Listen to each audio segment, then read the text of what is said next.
Well, what a bloody good ISL finale have we witnessed. And both the teams, well deserving, I must say. Well, did we think that these two teams will end up? We had no clue when the season started, but it was a very well fought, hard fought until the penalty shootout, and Hyderabad FC were crowned champions in the end. Welcome to the Totally Indian Football Show. I'm your host, Siju, and today I have my dear friend Ajay joining me, and we're going to look back at the entire ISL season as a whole. I know we are breaking the flow. You may also hear me say in the next episode, where no, I'm saying that this is the last series of the Women's Day celebration that we're doing the entire month. But hey, we had to break this a little bit, and hopefully you enjoy this episode as much as we would enjoy doing this. Ajay, welcome to the show. He needs no introduction. He's my fellow human of Indian football. Hey Siju, how are you? Hello, listeners. Well, doing absolutely well. Let's start with the ISL final. Uh, with the things that have gone through this season, right, on and off the pitch, especially, I think the talking point is the COVID outbreak that happened in the bio bubble. And it was crazy, and some matches had to be rescheduled and stuff. Amidst all of that, two teams stood tall, Hyderabad FC and Kerala Blasters FC, and they fought till the last minute. Ajay, your thoughts on the final? Well, it was absolutely crazy, and I think to start off things, we have to congratulate Jamshedpur FC for winning the Shield. I think by far they were really consistent, especially after that COVID break. Once action resumed, they got that momentum and deservedly won the league phase of things. But coming to the final, oh my God, it was absolutely manic, and it was a very good final for a neutral, especially good to see fans back in the stadium. For I think the first time in 2 years we had fans, and obviously Goa being strategically located close to Hyderabad as well as Kerala, we saw both sets of fans enjoying themselves in the stadiums, and I think the game had it all. It had some wonder goal, it had a redemption story, it had penalties, extra time, and overall just a grand spectacle and a fitting end to this year's ISL. And may I just add in also that both the goals in the finals were scored by Indians, so I think that's definitely another positive to take home. Absolutely, and I mean, not just any goal, I must say, both were the belter goals. Both were crazy. Yes, you can always say that the first one probably Katamani let it through, Yeah, Skatimanis, yeah, let yeah. it through, but hey, you can't take away the effort and the entire build up, and Rahul KP finishing it off in style. And what a way for him also to keep give the team that hope or the start for the game, because the first half ended goalless, and second half we all knew, we are all eagerly waiting for some great finale, and that's exactly what happened. With Sahal missing out, Rahul KP had to step up, right, as the local lad for his team, and he very well did. But what a beauty of a goal was from Sahil Tavora, again a Goan lad, and I must say that these even Katamani and he both have redemption stories, right, Ajay? I mean, both. Yeah, I mean, Siju, you were there at Cooperage when Katimani was just booed, and I mean he was just made fun of by the home fans, Mumbai FC fans. So I think it's been, and of course he had the ISL final as well a few years ago. So to come back, and his saves were brilliant. Like all the three saves were absolutely spot on. And personally, for me, because I play as a goalkeeper, so it's always good when a goalkeeper is the hero of the show. Yeah, and he very well made up for the mistake that he, let go of that goal. So absolute brilliant show. But talking about goalkeepers, Ajay, how impressed are you by the 20-year-old Gill? Absolutely, absolutely. I mean, he's been a revelation this year for Kerala Blasters. In fact, we've had a lot of bright spots for Kerala this year, and I think Prabsukan has also earned a call up to the national camp as well. So he's had a stellar season, and even earlier you mentioned Sahal, and Sahal Abdul Samad was the top scoring Indian goal scorer for them. And overall, I think Sahal has really had a good season. He's been much better, and he's lived up to that billing, which was always there on his forehead. So I think a lot of positives to take home for Kerala Blasters. And I think at the start of the season, where we were thinking that it's going to be the same old story, because you have a new coach and new set of foreign players coming in, another season in the bio bubble, and you thought that this will be the same old Kerala Blaster story all over again. But credit to them that they really sort of held their nerve, and rightly so made it into the finals. And despite the loss, I think it's a very positive season for the fans and the management to take forward to next year. Rightly so. I mean, after such a long gap that we saw Kerala Blasters play and perform as a unit on the pitch, off the pitch, the way their management was in terms of whether it's the social media game or anything for that matter, even the coach, the way he was approachable, talking to the press, talking to the fans, and finally he got to see the fans in person, right? He got that loudest cheer on the pitch, and it was crazy, right? The atmosphere and everything, and finally they could meet. Let's talk about Kerala Blasters in furthermore, spend a little more time on this team because, like you rightly mentioned at the start, they even lost the first match, I think 4-2, if I'm not wrong. And nobody, if you're a fan, yes, you may say there are some hopes, but I don't think even those cut off fans who support this team, even they probably had their doubts because it's a new coach. Even the foreign players are not much known, but I think what in the Kerala Blasters team had was the Indian contingent. I was eagerly looking forward to what Khabra would bring to the table, and boy oh boy did he bring, and how did he bring. Ajay, here's a guy who's left BFC. Okay, we know the rivalry, whether it's on and off the pitch. And you also had the likes of Nishu, who kind of missed out on the last time, but he was also on the array of things. But what an addition Cabra has been to KBFC, right? Absolutely. I mean, he's a guy who can sort of like give you 90 minutes of a top notch performance. He can die for you on the pitch. He's that kind of a player. He's a natural leader. He can play in any position. Very hard player to sort of like come up against for any opponent, and he does his job without any fuss. But any for any coach that matter. He's a player to sort of have, and he's the first name on the team sheet always. So I think his leadership, his composure, really helped Kerala's backline. Of course, I would say they were like at points they were leaky, especially at the start of the season. But then I think overall his leadership definitely came into the fore during the latter stages and the playoff games. So I think Khabra has won the ISL with BFC and Chennai as well. Unfortunately, he couldn't make it, a three in a row with another southern club. But I think his chance will come again because I think if Kerala manage to retain this core of players and the coach, I think they'll be very competitive again next year.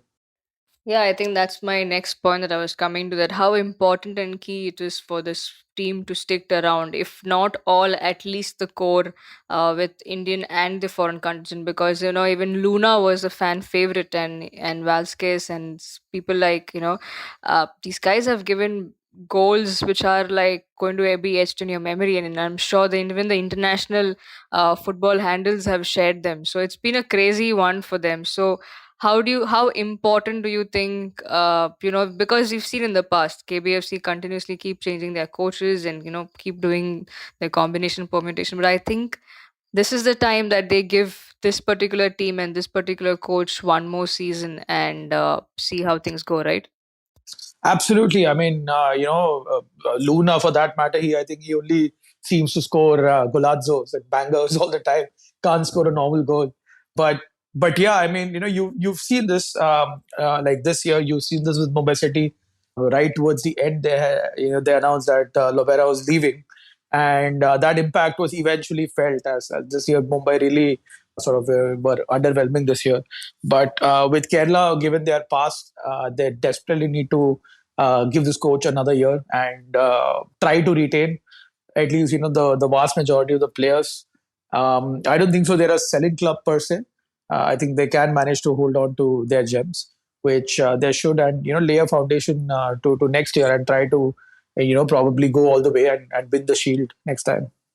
Yeah, absolutely. And that's something I think we'll be looking forward to from, especially from KBFC, that what happens in the back room and what happens now in the back end. We really hope that, this team sticks together, and it'll be nothing less of a joy to see them once again perform in a similar fashion the next season. Let's talk about the one that's won the ISL trophy, Hyderabad FC, a team that, unfortunately and fortunately, none of us hate because of the way things they do. A new team into the entry in ISL, Hyderabad FC, and it's been a great joy since they've started playing football. Right, they've been consistent, they've been persistent. The first season was good, the second was not so great, and now they have an ISL trophy. Almost, kind of, also they had their hands on the shield. But due to certain unfortunate incidents, they couldn't get hands on that. But I'm sure they were, eagerly looking forward to this finale. But Ajay, I must ask you, the first half, KBFC were the dominant side, right? Or maybe even throughout the game. I think Hyderabad were only there in glimpses, I think, until Sahil could score. So do you see that was like some kind of strategy? Because, somewhere the coach must have thought, the opposition, KBFC is not going to let it be easy, right? And this could go on to extra time, because what we saw then was the survival of the fittest. The fittest side could, go on to the extra time and then play penalty. How do you think Manolo approached this? Well, I'll take it. There's a lot of questions asked in this, so I'll go one by one. Firstly, I think last year we were all rooting for Hyderabad because as you rightly said, they were a neutral's favorite side, like or second favorite team for anyone supporting a club in the ISL. They were that good, and Coach Manolo, is quite a I would say quite an intelligent chap and quite a likable guy as well. So obviously, you're rooting for him and Hyderabad FC throughout. And of course, Hyderabad, they come from a very rich culture of Indian football. The Hyderabad police team, which later on became the Andhra Pradesh police team. Well, they're probably immortal heroes in our country's football heritage, and you just need to pick up Novi Kapadia's barefoot to boots to read about them. So I think this was the right city to sort of like go after the previous disasters at Pune and Delhi. So I think getting that representation from Hyderabad was important. And then now after these years, they have an identity as well. Of course, that they're Hero ISL winners, cup winners, or champions of India, however you want to put it. They've won a trophy and they've given themselves an identity. So one thing I like about Coach Manolo is that he gives all these Indian players a chance. I think we spoke a lot about Katimani as well, but even Halichan, who scored the winning penalty, again a former KBFC player. He's also been there and thereabouts. Even he was dubbed to be quite a prodigy in the same likes of probably like a Changte. But his career also sort of went on and off, and it was quite symbolic that he scored the winning penalty. So overall, yeah, as you rightly mentioned, they were also in a fight with Jamshedpur for the Shield. And to be honest, both the teams, I think Jamshedpur as well as Hyderabad, equally deserved the winners' Shield. When it came to that final moment where they had some COVID cases and they had to play. They didn't have a lot of first team players available. So overall, they had a good season. I think for the game, I think Manolo was quite pragmatic, as you rightly mentioned. Kerala had the fans, the majority of the fans. It almost felt like it was a home game for them in Goa. And I think the coach was quite intelligent in sort of managing his players and taking it up all the way. I don't think so. They anticipated the goal that Rahul KP would score. I think Luna or Vasquez, one of them hit the crossbar as well. But otherwise, Hyderabad managed to stay in the game. And then in penalties, it's really sort of like it's a lottery. It's anyone's win. But Katimani had done his homework, I think, and in the end, it just paid off. And well deserved winners in my eyes. And stunning moment is that after the game when the players were celebrating, the Hyderabad players. Coach Manolo went and picked up Prabhsukan Gill, who was lying on the floor, devastated, obviously, and he just lifted him up and offered his commiseration. So that just goes to show what kind of man he is. Yeah, and I'm sure, he even got the award later on, and I'm sure that I'm sure it encouraged him come throughout, right? Because when a coach comes by, and especially an open team's coach comes and lifts you up and gives Uh, that pat. a beautiful moment from the game Yeah, yesterday. absolutely. Let's talk about the Shield winners, Jamshedpur FC. I think one of our friends and humans of Indian football, Sayak, when we asked him to predict his top four, did mention Jamshedpur will be a team to look out for, and he had an interesting top four. Well, apart from Goa and everyone, I think we were all surprised by Goa's performance, but Jamshedpur. I mean, the genius of Owen Coyle. Once again, a team that's not very, they've not been there since the start. Again, a new one.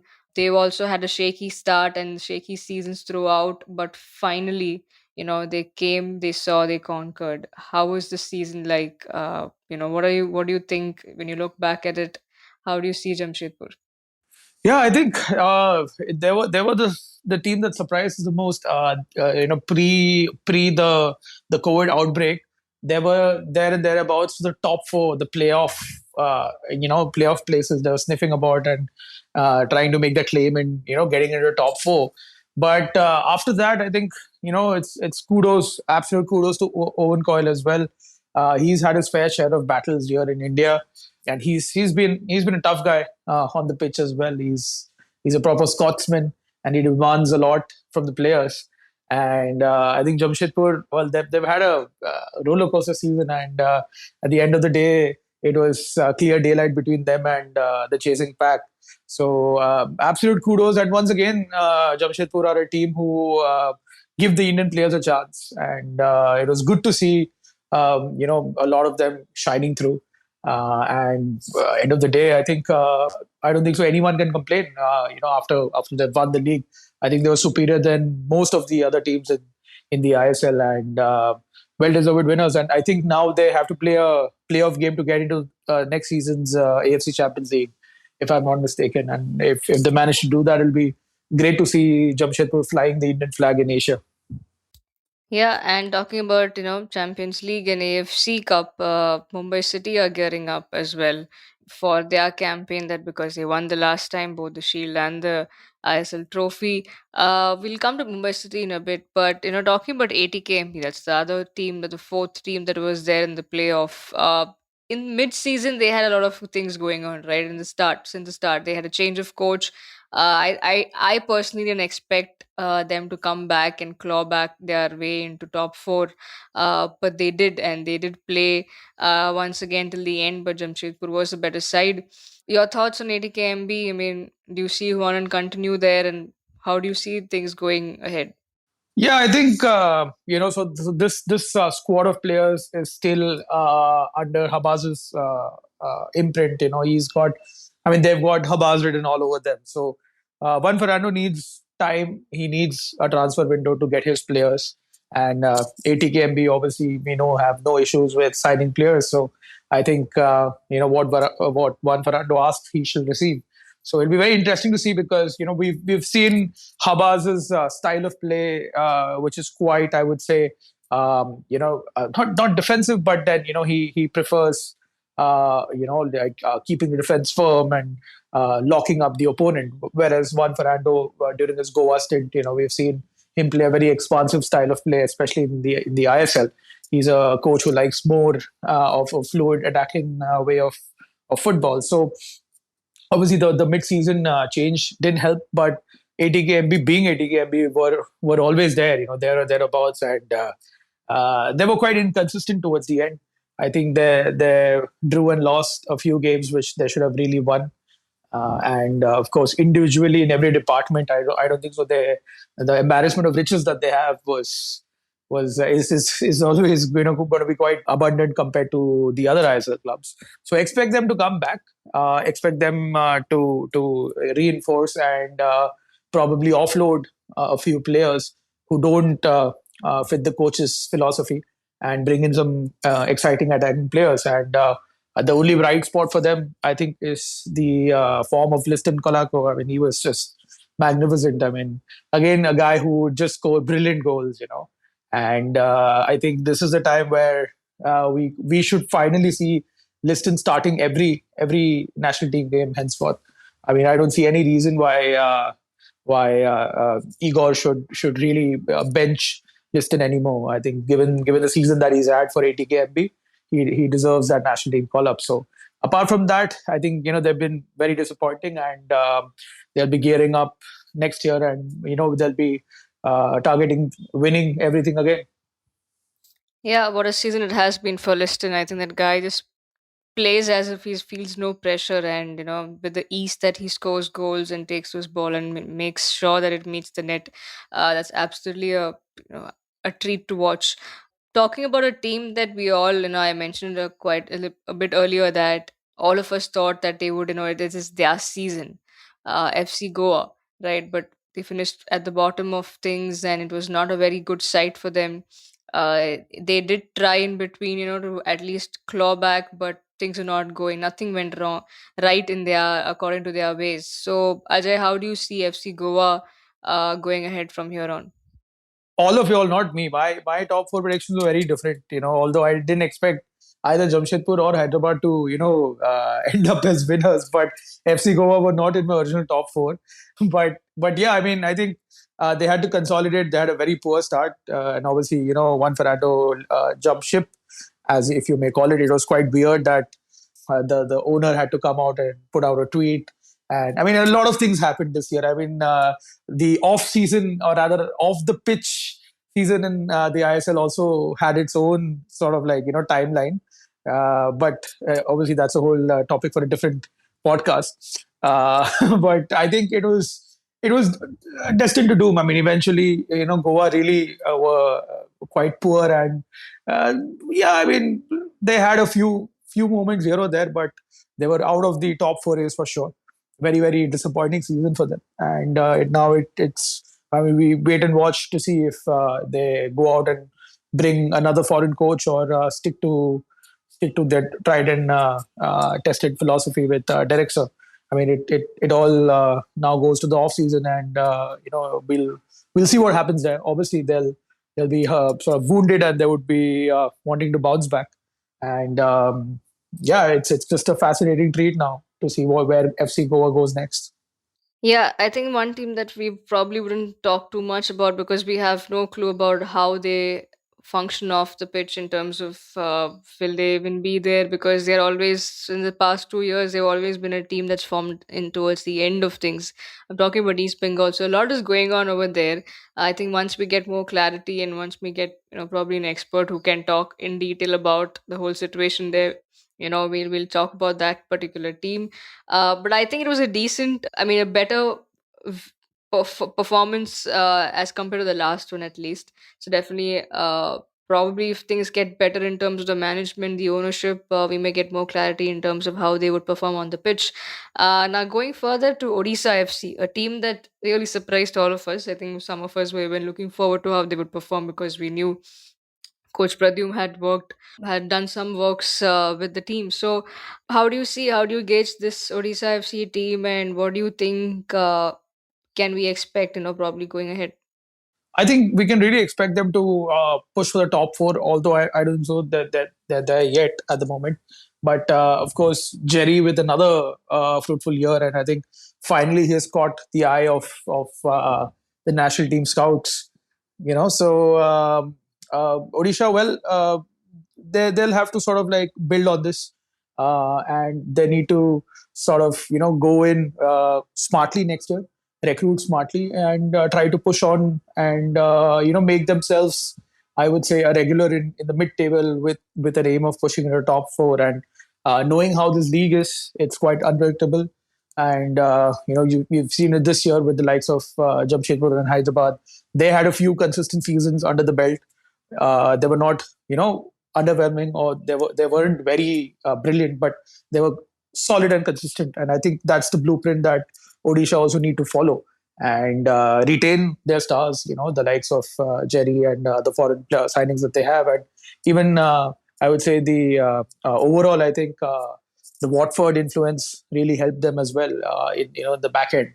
So I think just this and more now going forward for them, and For East Bengal, just quickly before we wrap this section up, I think for them it is just it's sad because they're one of the legacy clubs in India. So I think just clarity and a proper bench, a proper sort of like footing for the future would help this club to be there, because 11th place or bottom of the table doesn't suit a big club like SC East Bengal. Yeah, rightly there put by you, Ajay. Talking about a team, I think I'll come to Mumbai City towards the end. Talking about Bengaluru FC, right? Uh, it was a dreadful season for them. A lot to take away. Yes, it was a season, probably a build up that we could see if they could be there, if they are the team yet that they were previously. But how do you see things going from here? I know, I mean, once again, we're just looking at overall as a glimpse of every team, so we're not getting into the details of it. But how do you see with things going on? Do you see Marco still being there, and how do you think they would be, spending or not getting some players, some young legs onto their teams?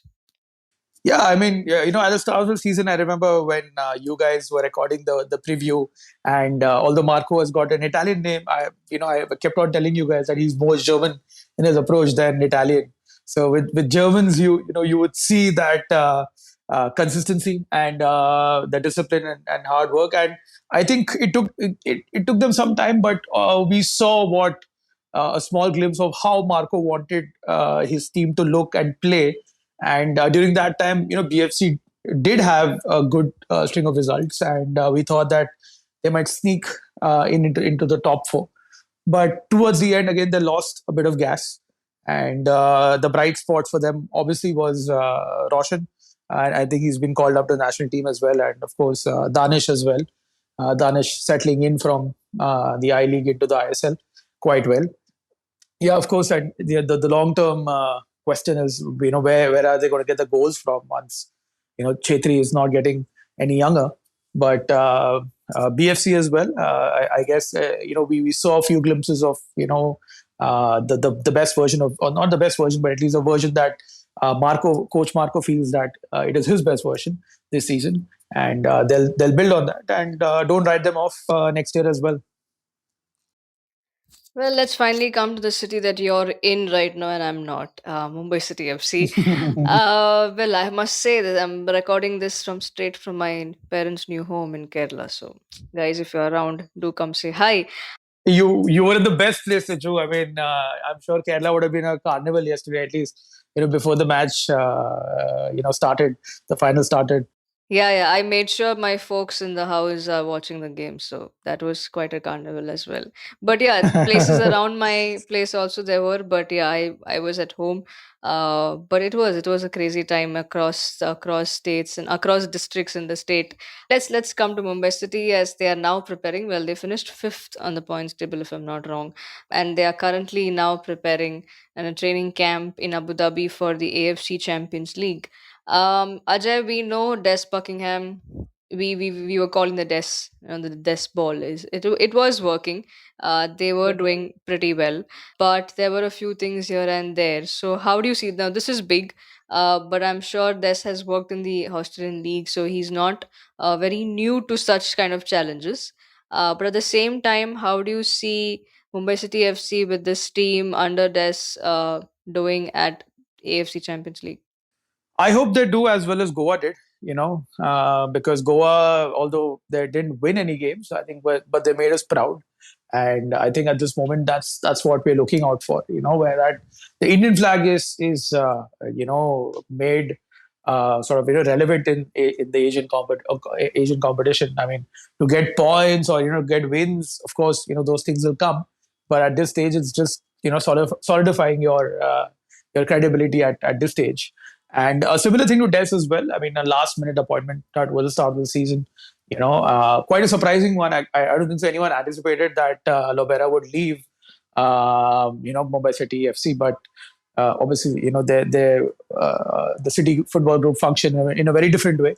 So a rude shock, but then again, it was all guns blazing. I mean, and we thought that at one point, Mumbai City will easily run away with the league once again this year. But things slowed down. and that is what it is. I mean, football isn't football isn't, I would say, a simple thing to understand. It has its own sort of crazy eccentricities, and yeah, for Des Buckingham and Mumbai City FC, it was a season of transition, and I believe that once the Asian competition is over, they would be focusing their energies on again giving him the players that he needs, because Lobera has been working with these set of players for many years now, not even in Mumbai, even from his FC Goa days. So Des Buckingham would want his signings again, the players that he feels are right for the system. And between ATK and Mumbai City FC, I think they're going to be very, very active in the transfer market. So watch out for them. And I just fear for a lot of football clubs, say like Chennai or Northeast or Odisha or Hyderabad, they'll have a tough time to keep a hold of their talents, given the fact that ATKMB and Mumbai City FC are financially strong in this. Well, that brings me to the end of this podcast. And my final question to you, Ajay, is I know that, I mean, most of us could not have followed every game and each and every match and with things that happened in between as well. But I must ask you, Ajay, your thoughts and your favorite Indian player and your favorite foreign player from across the season. Please go for it. Um, okay, I think the favorite. I'll just add on to that as well. I think uh, favorite Indian player and favorite foreign player would both be from the teams that played in the final. I really liked the way that Sahal Abdul Samad uh, finally, showed what he's capable of through a whole season. Very unfortunate that he missed the final. His presence was felt. His absence was felt rather. So I would say Sahal in terms of Indian players, and foreign player. That man, Bart Ogbeche, man. I mean, he is something else at this age. He is so consistent, and he's always in and amongst the scoring charts. And yet again, he's won a trophy back to back years now, where he's won trophies with Mumbai last season and Hyderabad this year. So those are my picks. I would say that it was quite hard for Chennai this year as well. Very difficult season for them, and Northeast United as well. But it's good to see Khalid sir given a full year as head coach of an ISL club, and I hope that he remains in charge next year. And yeah, that's about it. It's quite a good campaign. I think, as I mentioned earlier, on and off the pitch, it was quite entertaining. We had some good games throughout, and I would say overall a season that lays the foundation for the Hero ISL in the years coming ahead. Yeah, thanks Ajay for reminding me that two teams that I was wondering I'm missing out someone. But with Northeast, I must say things quite changed in the mid season. So a lot of politics that happened at the back end. But kudos to the management that at least tried to keep Khalid Bhai and at the helm of things, and it was going okay. But hey, you know what? At times when you don't get the coaches don't get their right team, it may not click. So we hope to see them back in action, and see Khalid Bhai back in action as well. Talking about Chennai, I think a lot of things didn't go right. So expect an episode completely talking about Chennai FC on our platforms of Humans of Indian Football. But this brings to the end of the show. Thank you so much to all the listeners, and thank you Ajay for always being there and Always a pleasure. Yes, absolutely. Thank you so much, guys. Next week, we will be dropping special episode from the special series celebrating Women's Day, the entire month of March. You have to check out that episode. You will love it because that's my favorite. So watch out for that, and please do subscribe to the Total Indian Football Show on all the audio platforms that you listen to. Follow and let us know what you think, and if you share this episode, and let us know your thoughts on each of the teams that you supported this season. Once again, follow Humans of Indian Football on YouTube, Twitter, Facebook, Instagram. We may have some more fun series around the ISL on our YouTube channel very soon. So thank you so much once again. Thank you, Ajay. Thank you to all our lovely listeners. Have a great day, evening, whenever you're listening to this episode. That is, I'm Siju, your host, signing off. Thank you very much. Thank you. Bye.